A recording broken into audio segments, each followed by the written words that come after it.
Antiterror əməliyyatlarında şəhid olan qəhrəmanlarımız azadlığın ən ucqar nöqtəsində can verərək vətənə sonsuzluq bağışladılar. Onlar sustular, amma torpaq danışdı.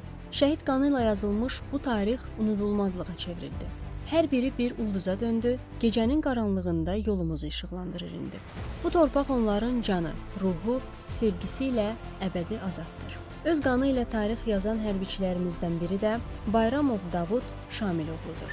O 2000-ci il yanvar ayının 1-də Salyan rayonu Xələc kəndində anadan olub. Davud Bayramov 2006-cı ildə Salyan rayonu Təhməz Şirinov adına Xələc kənd orta məktəbinin 1-ci sinifinə daxil olub. 2017-ci ildə həmin məktəbi müvəffəqiyyətlə bitirdikdən sonra Azərbaycan Texniki Universitetinə qəbul olmuşdur. 2021-ci ildə universiteti bitirən Davud Bayramov həqiqi hərbi xidmətə yollanır.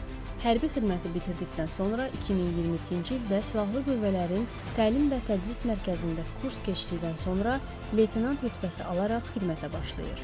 Davud Bayramov Azərbaycan Respublikasının Silahlı Qüvvələri tərəfindən 19 sentyabr 2023-cü il tarixində həyata keçirilmiş uğurlu lokal antiterror tədbirləri zamanı Xocavənd rayonu Harov kəndi istiqamətində gedən döyüşlərdə şəhid olmuşdur.